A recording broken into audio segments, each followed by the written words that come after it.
Ne kadar Kahramanmaraş depremin merkez üssü desek de 11 il etkilendi bu depremden. 14 milyon insan doğrudan etkilendi.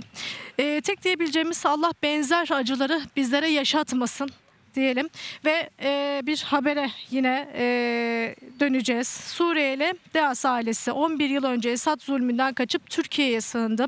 Kilis'e yerleşen ailenin evi asrın felaketinde ağır hasar gördü. Savaştan kaçarken depremzede olan aile Suriye'nin özgürlüğüne kavuşmasıyla birlikte Halep'e döndü. Komşuları aileye gözyaşlarıyla uğurladı ve dönüş yolculuğunu da TRT Haber muhabiri Birgül Yazıcı ve kameraman İhsan Kırkbeşoğlu eşlik etti. İzleyelim.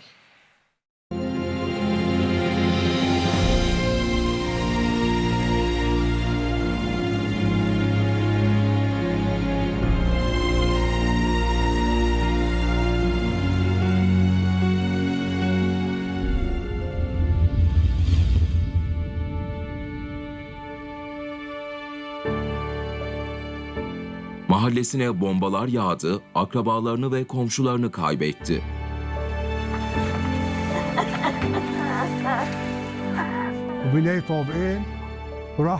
Suriye'de 2 katlı marangozhanem vardı.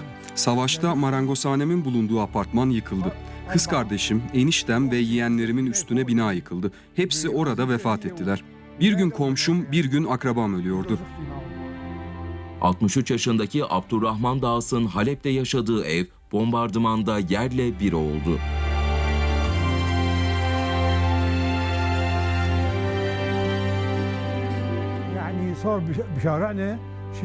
Yukarıdan gönderilen bombalar üzerimize düşüyordu ve sayısı gittikçe artıyordu. Kendi sokağımızdaki bombaların sayısı da artmaya başladı. O an Türkiye'ye gelmeye karar verdim. 11 sene içerisinde 5 vakit namazın 5'ini de aynı camide kılmak nasip oldu. Evimden sonraki adresim Kadı Camisi'ydi.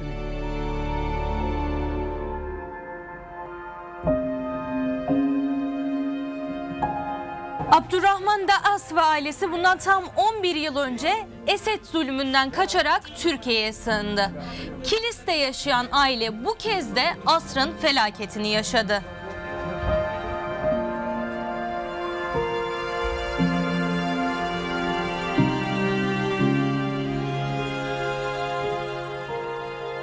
والله صار بيت فيه بيتي كان صار فيه زلزال يعني 6 Şubat'ta evin içindeydik. Çok şiddetli bir sallantıya maruz kaldık. Sarsıntılar durunca hemen kendimizi dışarı attık.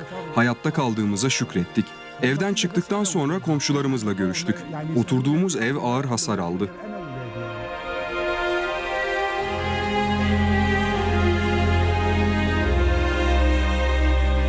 والله يا ابن الحلال مش يعني قريبين ليك Savaş da deprem de ne olacağının belli olmayacağı zamanlar.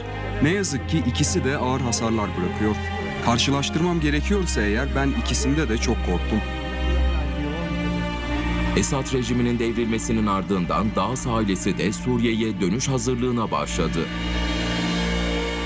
لا انتهى الحرب الحمد لله رب العالمين والله عز Elhamdülillahi Rabbil Alemin. Savaş bittiği için dönüyoruz. Sizlere sonsuz teşekkürler. 11 senedir bizlere kapılarınızı açtınız, misafirperverlik ettiniz.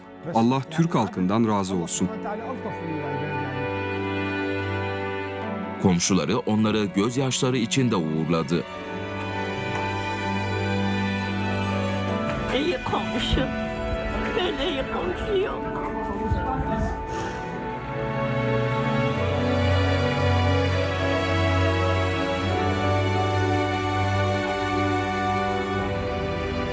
والله يا ابن الحلال يعني كنا هون. Bunu söylemeden geçemeyeceğim. Biz burada çok mutluyduk ama mülteciydik.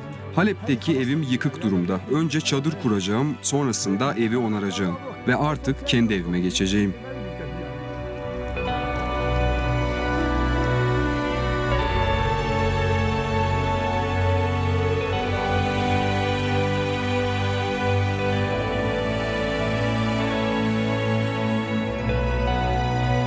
Dağas ailesinin bundan tam 11 yıl önce çıktıkları umut yolculuğu sonlandı. Onlar artık özgür Suriye'yi yeniden inşa edebilmek için memleketlerine dönüyor.